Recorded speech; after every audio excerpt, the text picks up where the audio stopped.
Radhika collector बनून आपल्या गावाकडे जात होती.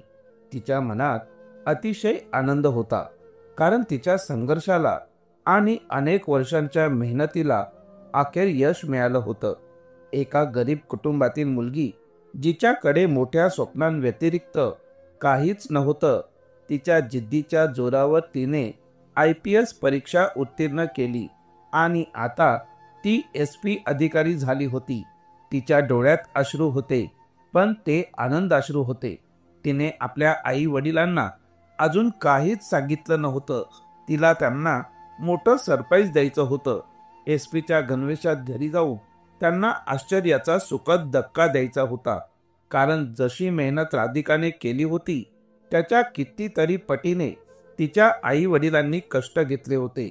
त्यांनी रात्रंदिवस मेहनत करून आपल्या मुलीला शिकवलं होतं. स्वतः फाटके कपडे घालून दिवस काढले, पण कधीच राधिकाला कोणत्याही गोष्टींची कमतरता भासू दिली नाही. 4 वर्षांनी राधिकाने पुन्हा गावात पाय ठेवला होता. तिच्या गावाचा स्टेशनवर उतरल्याबरोबर तिने आजूबाजूला नजर फिरवली. गाव तसंच होतं जसं तिने आठवलं होतं. कच्ची घरं, लोक सायकलवर कामाला जात होते. हातात टिफिन घेऊन स्त्रिया शेतात गहू वेचत होत्या. काही जणी धान्य स्वच्छ करत होत्या. एका टांग्यात बसून ती घरी जात होती. वाटेवरचे दृश्य पाहताना तिच्या मनात जुन्या आठवणी दाटून आल्या. कसं तिच्या आई वडिलांनी संघर्ष केला, कसं ती लहानपणी मित्रांसोबत खेळायची, शाळेत जायची. सगळं काही तिच्या डोळ्यांसमोर तरळू लागलं. आता ती आपल्या घराजवळ पोहोचत होती आणि तिच्या हृदयाची दडदड वाढत चालली होती. आई वडिलांना भेटण्याची ओढ तिला अधिकच अस्वस्थ करत होती. टांगेवाला तिला घराच्या गल्लीच्या बाहेर उतरवतो. ती सामान उचलून घराच्या दिशेने चालायला लागते. पण जेव्हा तिचं घर समोर आलं, तेव्हा मात्र तिच्या पायाखालची जमीनच सरकली. ती पाहते की तिचं घर काही माणसं फावडे आणि इतर साधनांनी तोडत होती. बाजूला नजर टाकताच तिला दिसलं, तिचे आई वडील दोरीने बांधले गेले होते आणि गावाचा सरपंच त्यांना लाकडी काठीने मारत होता. हे दृश्य पाहताच ती धावतच पुढे गेली आणि सरपंचाला रोखलं. हे काय चाललंय? तिने कठोर आवाजात विचारलं. सरपंचाने तिच्या गणवेशाकडे पाहिलं आणि थोडा चकित झाला. तो म्हणाला, अरे बघा, तुझी मुलगी आली आहे. राधिकाने संतापाने विचारलं, तुम्ही माझ्या आई वडिलांना का बांधलं आहे आणि माझं घर का तोडत आहात? सरपंच म्हणाला, तुझ्या बापाने माझे 5 लाख रुपये फेडले नाहीत. तो गेली 5 वर्ष माझे पैसे द्यायला टाळाटाळ करतोय. मला माझे पैसे पाहिजेत, नाहीतर हे घर जमीनदोस्त करणार. हे ऐकून राधिकाच्या अंगावर काटा आला. तिच्या वडिलांवर 5 लाखांचं कर्ज होतं. तिने आपल्या वडिलांना विचारलं, बाबा, तुम्ही हे पैसे का घेतले होते? तेव्हाच सरपंच पुढे बोलला, तुझ्या शिक्षणासाठी. तुझ्या वडिलांनी तुझ्या अभ्यासासाठी हे पैसे घेतले होते. आता तिच्या डोळ्यांसमोर 10 वर्षांपूर्वीच्या आठवणी उभ्या राहिल्या. एका लहानशा खेड्यात दिनेश नावाचा तरुण मजुरी करून उदरनिर्वाह करायचा. त्याची पत्नी कमला त्याच्या सोबतच शेतात मजुरी करायची. त्यांची एकच मुलगी होती, राधिका. राधिका हुशार होती. अभ्यासात नेहमीच चमकत असे. दिनेश आणि कमला तिला जीवापाड प्रेम करत होते. ते स्वतः उपाशी झोपले तरीही तिला कधी उपाशी झोपू दिलं नाही. 12वी परीक्षेत राधिकाने उत्तम गुण मिळवले. तिचं स्वप्न होतं पोलीस अधिकारी बनण्याचं. ती आपल्या वडिलांना म्हणायची की बाबा, मला SP व्हायचं आहे. तेव्हा दिनेश तिला अभिमानाने म्हणायचा की हो ग बाळा, नक्कीच, तू मोठी अधिकारी हो. एक दिवस आमच्या नावाचा गावभर गाजावाजा होईल. पण SP होणं काही सोपं नव्हतं. एका गरीब कुटुंबातून आलेल्या मुलीला ते स्वप्न सत्यात उतरवायचं असेल तर प्रचंड मेहनत आणि मोठ्या खर्चाची गरज होती. दिनेशकडे पुरेसे पैसे नव्हते. त्याने असलेल्या सगळ्या बचतीतून राधिकाचं शालेय शिक्षण पूर्ण केलं, पण तिच्या पुढील शिक्षणासाठी त्याच्याकडे काहीच नव्हतं. राधिका म्हणाली, बाबा, मला SP बनायचंय. त्यासाठी दिल्लीत जावं लागेल. तिथे जाऊन UPSC साठी कोचिंग घ्यावी लागेल, पण त्यासाठी खूप खर्च येईल.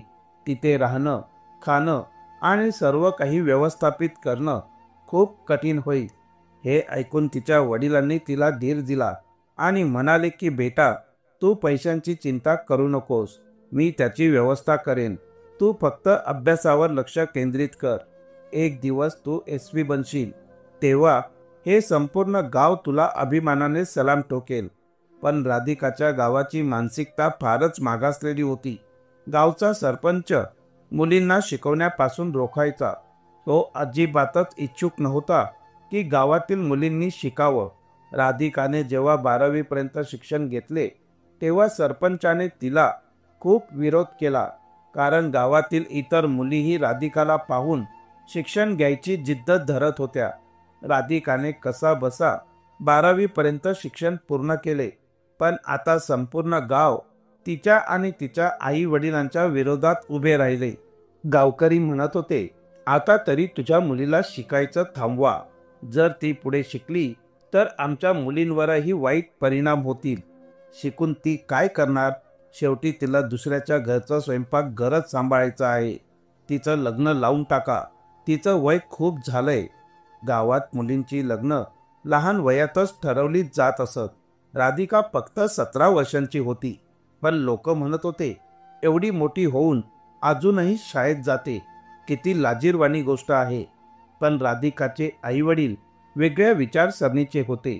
त्यांची एकमेव संतान राधिका होती आणि ते तिला मोठं होऊन शिकलेलं पाहू इच्छित होते. ते तिला स्वावलंबी बनवू इच्छित होते. गावात नेहमीच या कारणावरून वाद होत असत आणि राधिकाच्या आई वडिलांना अपमान सहन करावा लागत असे. शेवटी राधिकाने ठरवलं की तिला दिल्लीत जाऊन पुढचं शिक्षण घ्यायचंय. तिने वडिलांना सांगितलं, मला दिल्लीत जावं लागेल. तिथेच राहून मी माझं पुढचं शिक्षण पूर्ण करेन. तिच्या वडिलांनी तिला पाठिंबा दिला आणि म्हणाले की बेटा जा, पण आता परत येताना फक्त SP ऑफिसर बनूनच परत ये. तू पैशांची चिंता करू नकोस. मी त्याची व्यवस्था करतो. राधिकाच्या मनात प्रश्न होता, वडील एवढ्या पैशांची व्यवस्था कशी करणार? पण दुसऱ्याच दिवशी तिच्या वडिलांनी तिला 1,00,000 रुपये दिले आणि म्हणाले, बेटा, हे पैसे तुझ्या शिक्षणासाठी आहेत. तू आता निर्धास्तपणे पुढचं शिक्षण घे. राधिकाने विचारलं, पण बाबा, हे पैसे कुठून आणले? आपल्याकडे एवढे पैसे तर नव्हते. तिच्या वडिलांनी तिला शपथ घातली आणि म्हणाले, तू या गोष्टींची काळजी करू नकोस. हे पैसे माझ्याकडे आधीपासूनच होते. तू फक्त तुझ्या अभ्यासावर लक्ष केंद्रित कर. वडिलांच्या शब्दांवर विश्वास ठेवून राधिका दिल्लीकडे रवाना झाली. इकडे तिचे आई वडील रोजंदारीच्या कामावर जाऊन घर चालवत असे. दिल्लीत पोहोचल्यावर राधिकाला खूप अडचणी आल्या. हा मोठा शहर, वेगळी जीवनशैली आणि प्रखर स्पर्धा, हे सर्व काही तिच्यासाठी नवीन होतं. सुरुवातीला तिला खूप अडचणी आल्या. काही लोक तिची खिल्ली उडवत होते. गावाकडची मुलगी UPSC देणार, SP बनणार, काय विनोद आहे. आता गावातले लोकही SP होणार का? असे तिरस्कारपूर्ण शब्द ऐकूनही राधिकाने कधी हार मानली नाही. या कठीण काळात तिला एक चांगली मैत्रीण मिळाली, नम्रता. नम्रता ही एका छोट्या शहरातून आलेली होती आणि UPSCचीच तयारी करत होती. तिने राधिकाला पूर्ण मार्गदर्शन केलं. तिच्या राहण्याची आणि कोचिंगसाठी मदत केली. नम्रताने तिला UPSC परीक्षेच्या प्रक्रियेची सविस्तर माहिती दिली. फॉर्म कसा भरायचा, परीक्षेची पद्धत काय असते, अभ्यास कसा करावा. राधिकाने कोचिंग सेंटर जॉईन केला आणि ती पूर्णपणे अभ्यासात मग्न झाली. ती खूप मेहनत घेत होती. कधी कधी तिचे आई वडील गावातील STD फोनवरून तिला फोन करत असत. आठवड्यातून एकदा किंवा 10 दिवसातून एकदा तिचा आई वडिलांशी संवाद होत असे आणि ते परस्परांची खुशाली विचारत असत. हळूहळू वेळ पुढे जात गेला. राधिकाने आपले संपूर्ण लक्ष अभ्यासावर केंद्रित केले. एका मागोमाग एक परीक्षा पार पडत गेल्या. सर्वप्रथम तिने UPSCची प्रारंभिक परीक्षा दिली आणि ती चांगल्या गुणांनी उत्तीर्णही झाली. त्यानंतर मुख्य परीक्षा आली, जी खूप कठीण होती, पण तिच्या मेहनतीच्या आणि जिद्दीच्या जोरावर तिने ती परीक्षा देखील उत्तीर्ण केली. राधिकाने आपलं रात्रंदिवस झोप गमावली होती. ती फारशी जेवतही नव्हती. तिचा संपूर्ण दिनक्रम एकाच गोष्टीभोवती फिरत होता, SP बनण्याच्या उद्दिष्टांवर. तिचे फारसे मित्र नव्हते. जेमतेम 2-3 जण होते आणि तेही अभ्यासाशी संबंधित होते. तिचे जीवन फक्त पुस्तके आणि परीक्षांपुरतेच मर्यादित होते. असा करत 2 वर्ष उलटून गेली. आता ती UPSCच्या सर्वात महत्त्वाच्या अंतिम परीक्षेला सामोरी जाणार होती. पण दुर्दैवाने तिला अपेक्षित रँक मिळाली नाही आणि त्यामुळे तिची निवड झाली नाही. तिला अजून एक संधी होती, पण या अपयशामुळे तिचं 1 वर्ष वाया गेलं. तरीही राधिकाने हार मानली नाही. तिने पुन्हा अभ्यास सुरू केला, दुप्पट मेहनत घेतली आणि दुसऱ्या प्रयत्नात ती उत्तम गुणांनी परीक्षा पास झाली. आता ती SP होण्याच्या फक्त एका पायरीवर उभी होती. 4 वर्ष उलटली होती. ती आपल्या गावापासून आणि आपल्या वडिलांपासून दूर होती. पण तिच्या वडिलांनी तिला सांगितलं होतं, आता तू गावात फक्त SP ऑफिसर बनूनच परत यायचं. म्हणून ती अजून घरी गेली नव्हती. फक्त कधी कधी फोनवरून बोलत असे. आता तिचं फक्त मुलाखत म्हणजेच इंटरव्ह्यू बाकी होते. राधिकाने अभ्यास केलेल्या सर्व कायद्यांबद्दल, प्रशासनाबद्दल आणि परिस्थितीजन्य प्रश्नांबद्दल उत्तम उत्तरं दिली. एका गावातील मुलगी एवढ्या आत्मविश्वासाने आणि हुशारीने उत्तरं देत होती हे पाहून परीक्षक अचंबित झाले. ते तिच्या उत्तरांनी प्रभावित झाले आणि तिला मुलाखतीतही चांगली रँक मिळाली. अखेर तो दिवसही आला.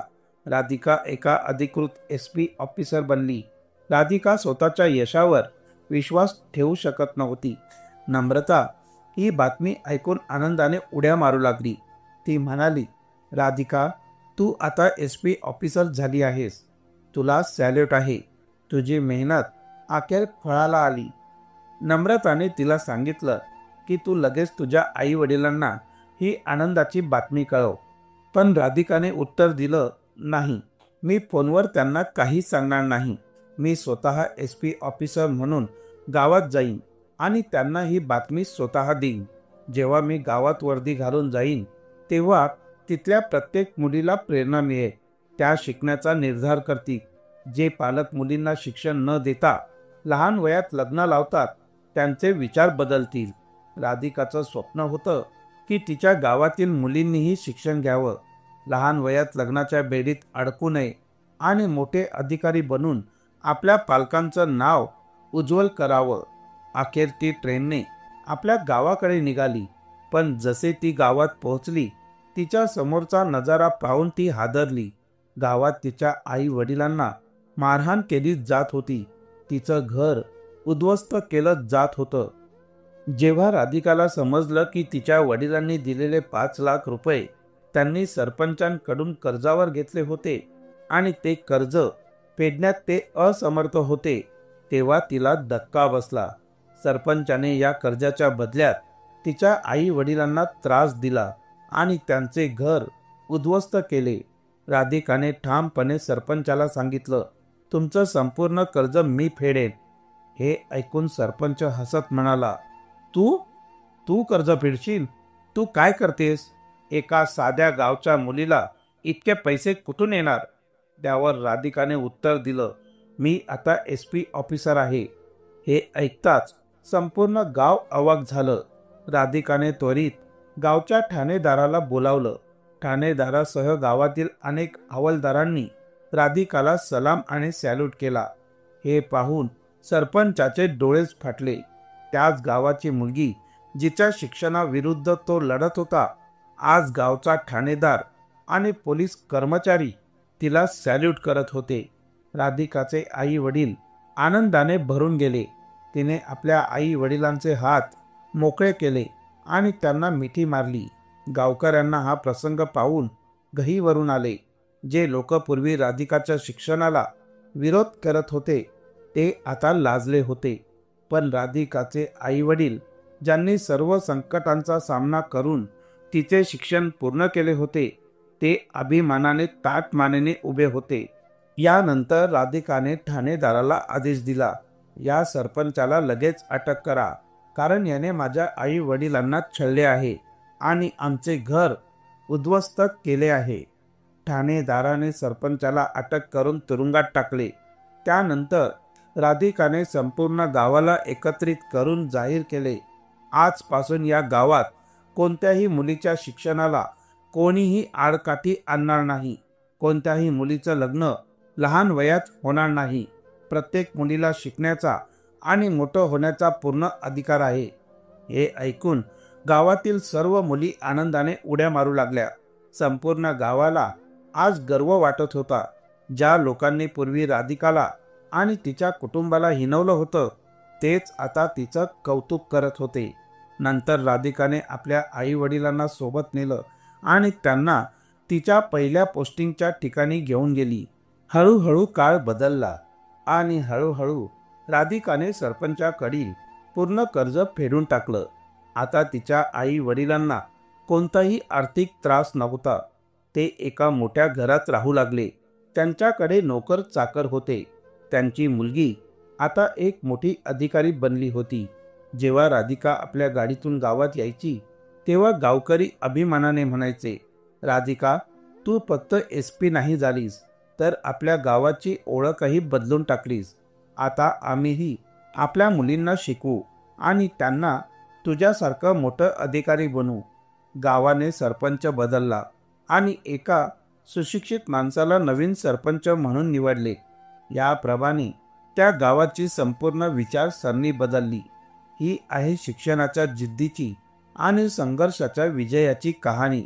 तर मित्रांनो, आपल्याला या कथेतून काय बोध मिळाला आम्हाला कमेंट करून नक्की कळवा.